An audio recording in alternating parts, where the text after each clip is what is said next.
Hi, welcome to my channel, Better Monday Fasting. In today's video, I'll be talking about the pain point, which is anxiety. And this video will be in the playlist in the series of pain point remover. Before getting started, I want to make it clear that nothing I share is medical advice. So always do your own research before making any health-related decisions. So anxiety. This channel focuses mostly on fasting as the main tool, but I also share other tools. My main tool is always fasting, and with anxiety, I have developed like various tools. Let the truck pass by.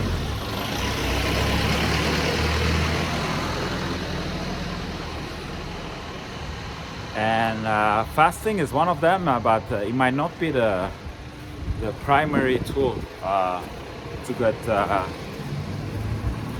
remove this pain point.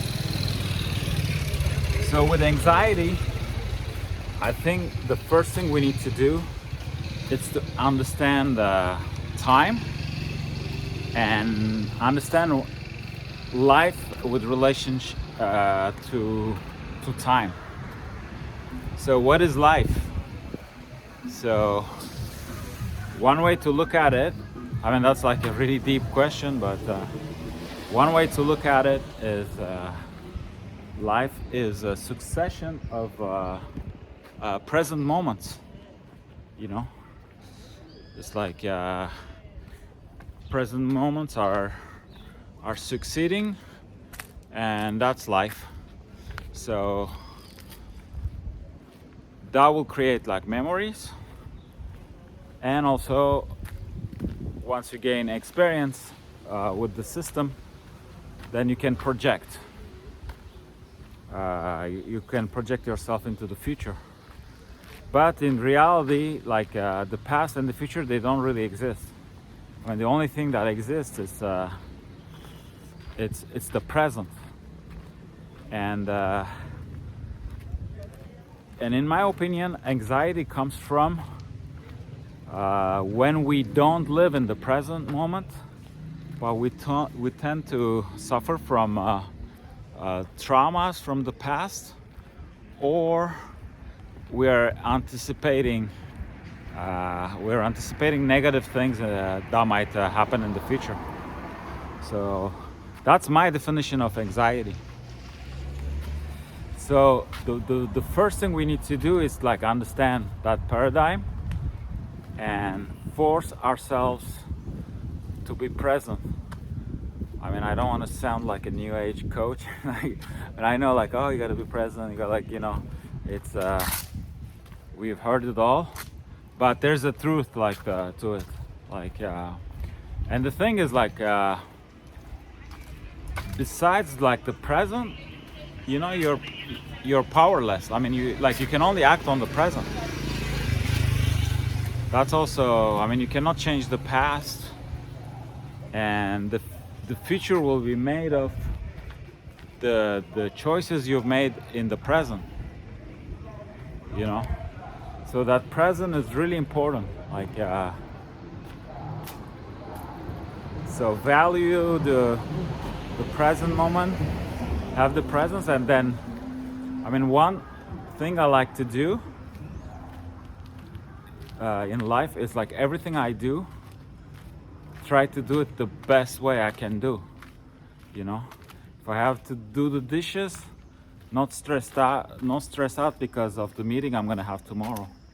Like right now I have to do the dishes, so if I cannot delegate that, so I'm gonna do them, and do it the best way possible, because it's an investment for the future. Because when the next day I'll enter the kitchen, everything will be clean, and if I've done a good job, it will look good, and that will feed me positively. The same with the bed. If you gotta make the bed, or like fold your t-shirts, I mean, that's not really what's gonna move the needle forward in your life, maybe, but it has its effect, you know, like, you know, if you do your bad, it's well done, then it's gonna, you know, it's gonna motivate you when you see it. I mean, if your apartment is clean, it's gonna inspire you. You know, if you clean your apartment in the weekend, like, then throughout the week it's gonna inspire you. Gonna let the truck pass by. So I think that's a really good like exercise and philosophy to have. It's just like, you know what, I can only act in this moment, and I'm gonna do the best. So then with like more important tasks like your job and everything, like always do the best, you know, always do the best with the task you have in hand on the at the moment. The same with people, you know, if you, yeah, it was great. Like I went on a date the other day with this girl, and none of us touched our phones. That's great. Like that's really throughout the whole date. So that's being present, you know, because who cares what's on the internet if you have a living person giving you her time on that present moment, you know, like you have to value that. And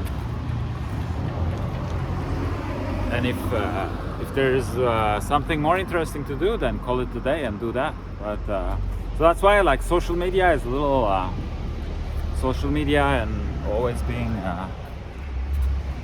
in that mindset that something better is elsewhere, you know. Yeah, that's kind of it's tricking our minds. I think like being present is very, very important. So that's one tool, and the way you can combine it with the way we can combine it with fasting is especially if you're on a longer fast. Like I've done it several times, and it's amazing. Like you know, if you're already on fast, that will go like 3, 4, 5 days, because that will elevate your soul, you know. It will disconnect you from the material world, and it will connect you with your soul. So like it's more like you will become more your soul than yeah, you know, like less connected to the material. And then do some breathing exercises, meditation, and really be present. Like especially if you're in nature, you know. I used to do that a lot when I was blocked during that global period in Uruguay, and I will fast a lot, and I will, you know, meditate.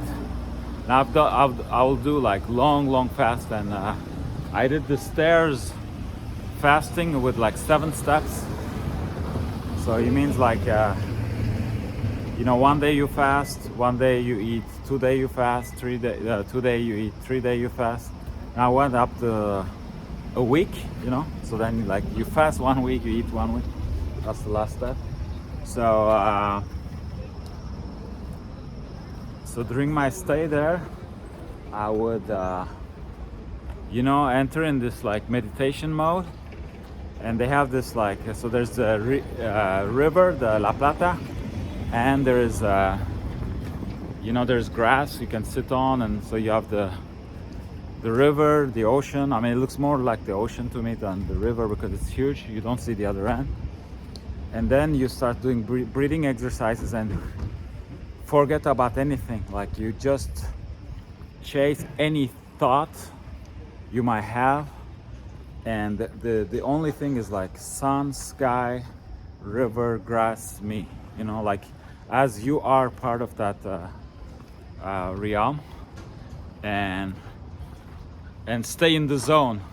Like the musicians will understand what I'm saying, like us musicians, like rock musicians, you know, when like especially like on stage, but sometimes also during practice sessions, you know, when it's happening when music is happening and every note you hit is right and all the band is synced, you get into this zone where you, like, all your peripheral will be blurred and you're just you're being, you know, you're just being, there's nothing else. And when it's happening, really happening, I mean, and the whole band is connected, and also the crowd, you know, everybody is like it's as if like all the souls, they're focused on one point, and it's just like we're all witnessing that it's happening. So that's really powerful, and you can do it with meditation and fasting, and with that idea that to force yourself to live the present, you know. So I talk you about being in the zone. You know, when you have like less attended shows, you know, if you're playing and while you're playing, you know, with your peripheral vision, you're seeing that girl, she's on her cell phone, and you start analyzing. So you're not in the zone. That's why I think it's like, for me, it has been always easier when there's attendance at the show, because it already puts you in that focus. And then if you do a good job and if it's happening, it's just, there's nothing like it. It's the best. Yeah, probably the best thing. It's better than sex. It's the best thing I've experienced on this planet, when that you're in the zone and it's happening. It's just great. And with fasting, I've came close. In Uruguay, I mean, there's also the whole thing, because I was blocked there. The future uncertain because of the 2020 situation.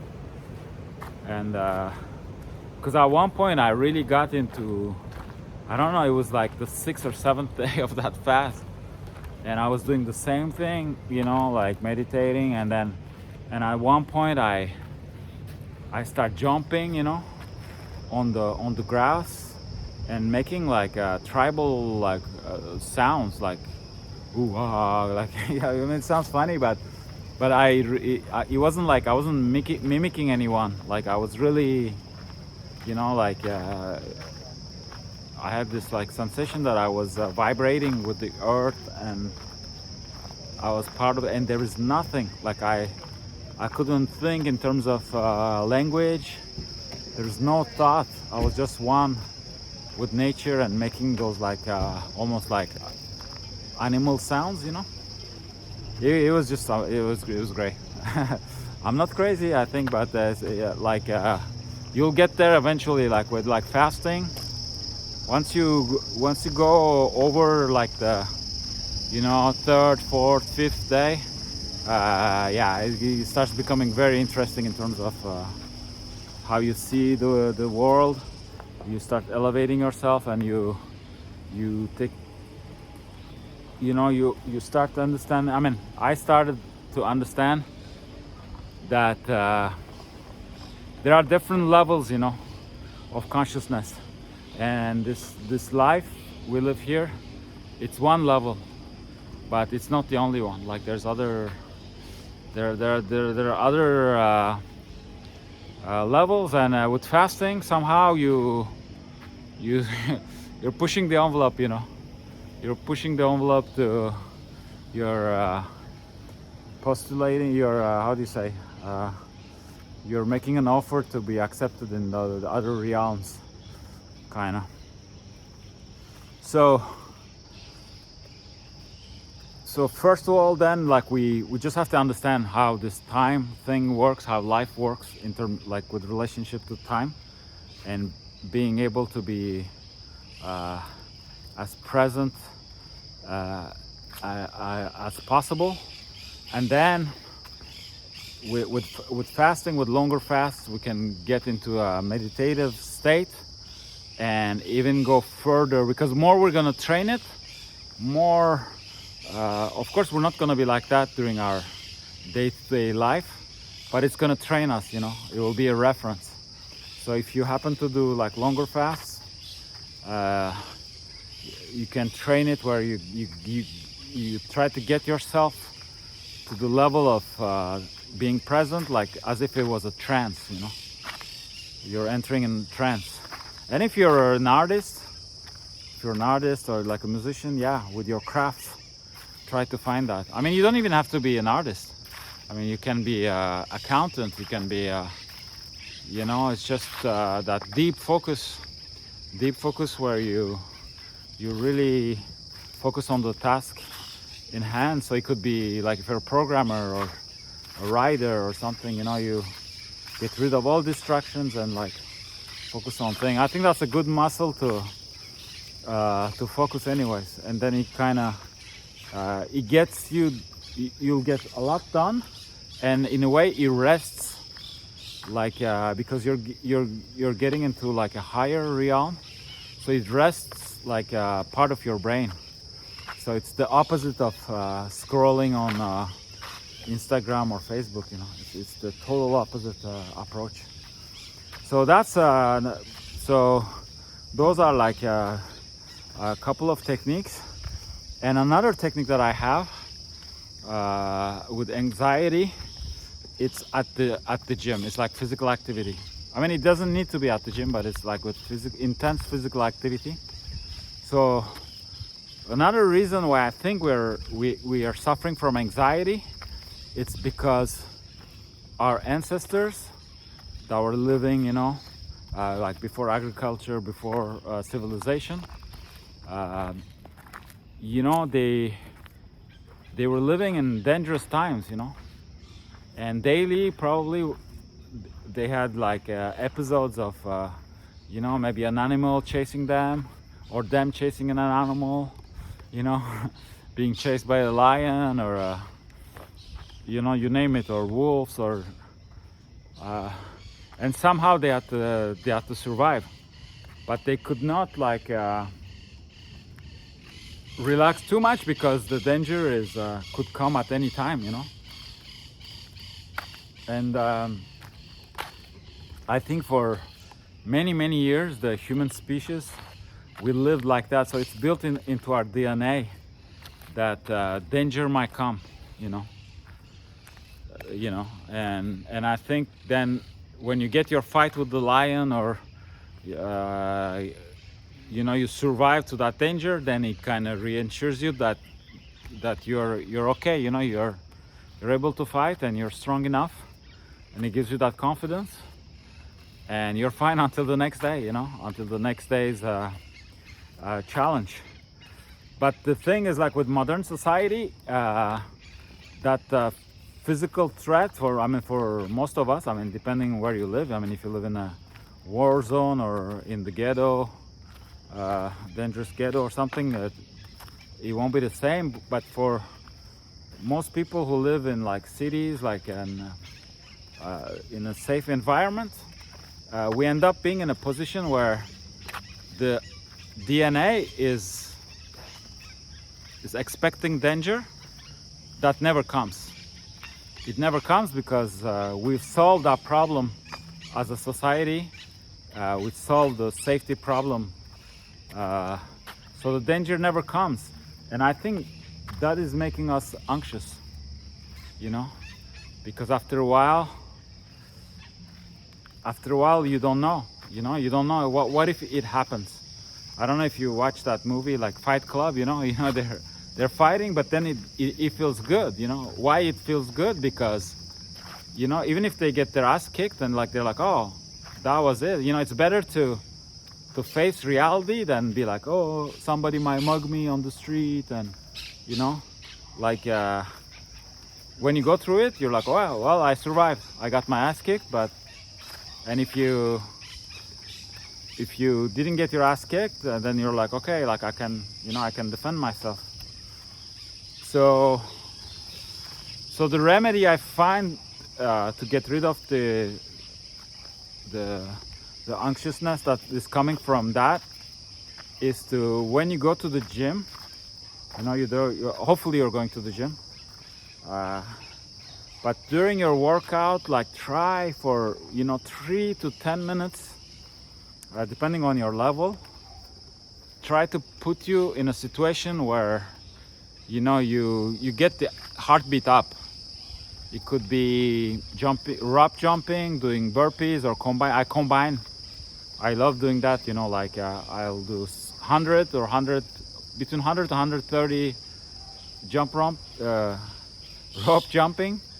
Then I'll do 10 burpees.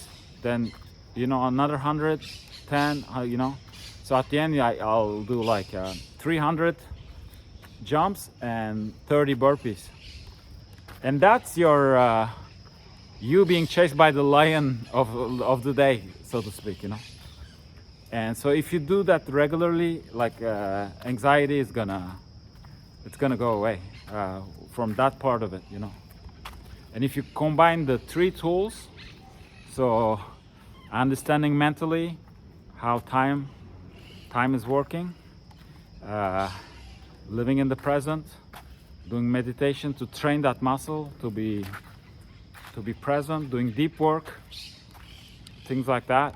Train that muscle, be conscious of it, and everything you do, try to do the best, because there's only one present. And if now you have to do that, you know, like do that the best you can, and hopefully it will affect your future in a positive way, and it will open doors. Like for example, like if you have a job that you hate and there's no other way around, there's no way quitting, well, do a really good job. Like if you're there, try to do a really good job at it, like so, because there's always like opportunities, you know, there's always opportunities to add value. I mean, you can be a night guard. I see here, you know, like night guards, like you know, they have to wait around all day. But you know, like if you salute people, you know, if they're coming with groceries, maybe you help them out, like, you know, like you're more empathetic, and you make that people like you, and then maybe you chit chat, maybe you add like an added value, you know. There was this guy, I mean, I think he got fired. He made me really sad. I used to go to this grocery store, and there was this guy that I could tell, like he was a cashier, but I could tell that he had some, like he was kind of an intellectual. So I don't know his background, but so each time, like I was at the cashier, so he asked me my name and where I was from, and so like we started this like some sort of a friendship, and there was like some topics that we were really into.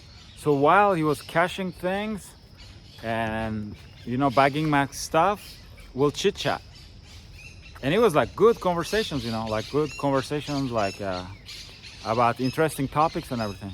So then, like I always, even if there is a longer line, I'll always check out like my groceries with him, you know.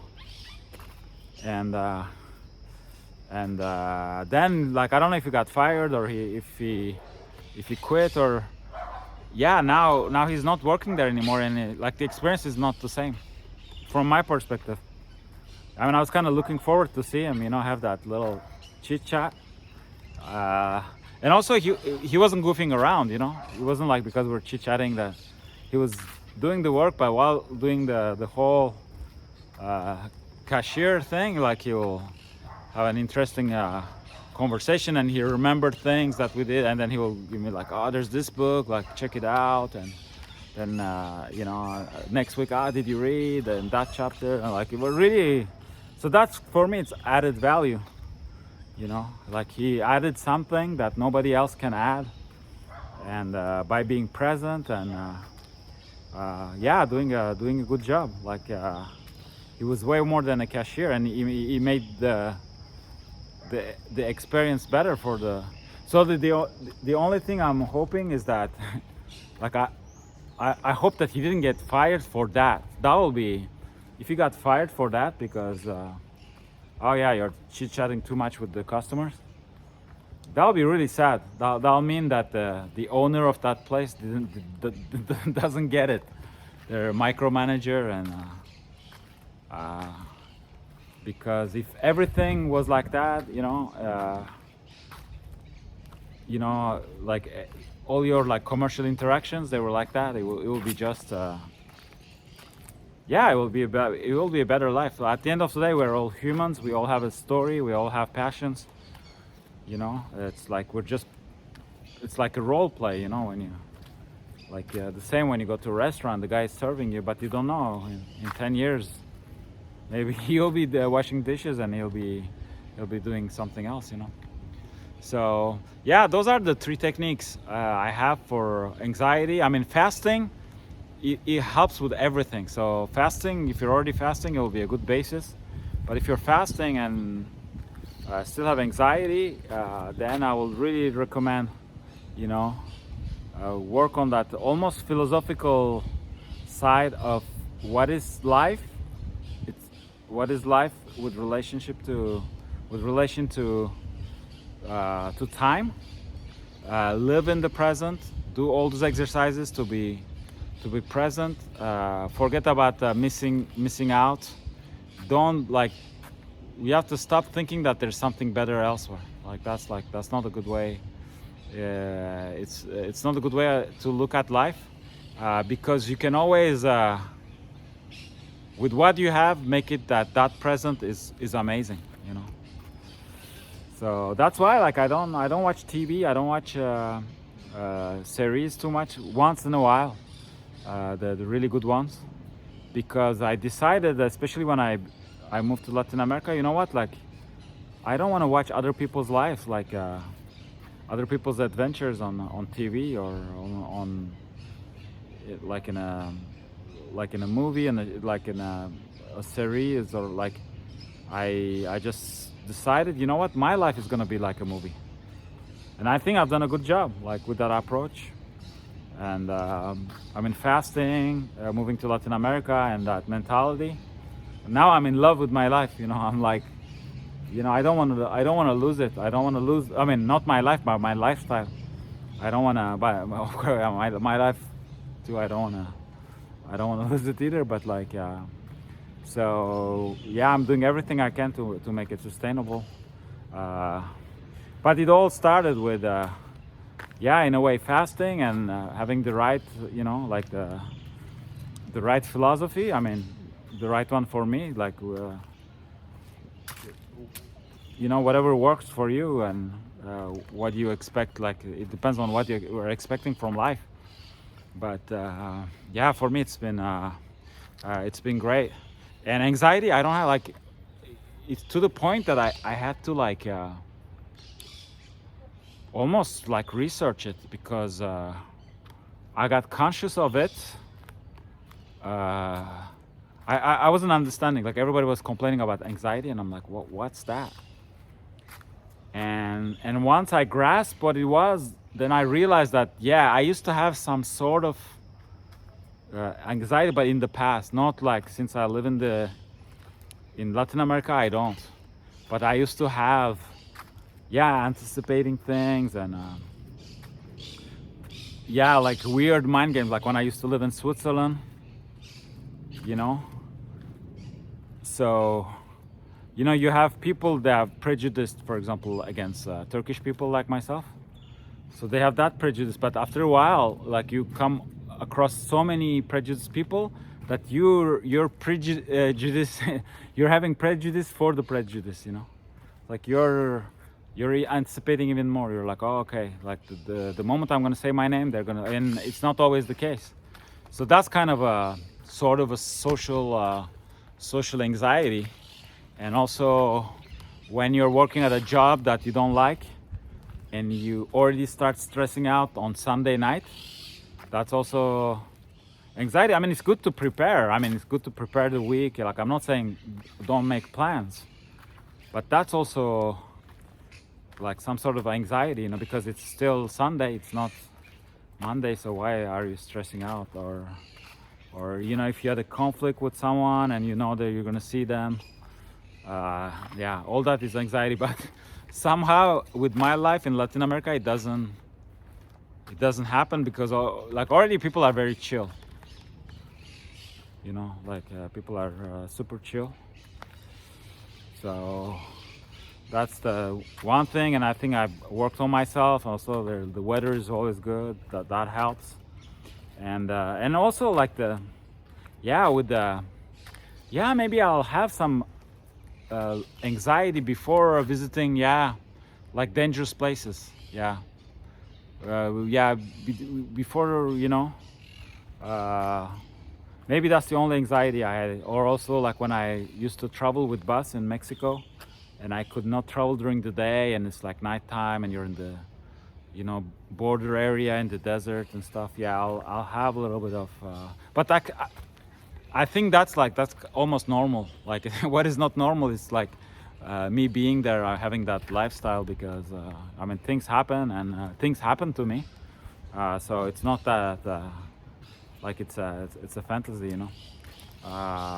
so maybe I'll have in Latin America, maybe I experienced that type of anxiety, but nothing that kept me from sleeping. And the thing is also like with all this like safety stuff, like once you're in the situation, you like once I was in Guatemala, Mexico, Colombia, never, you're in survival mode, so you're like never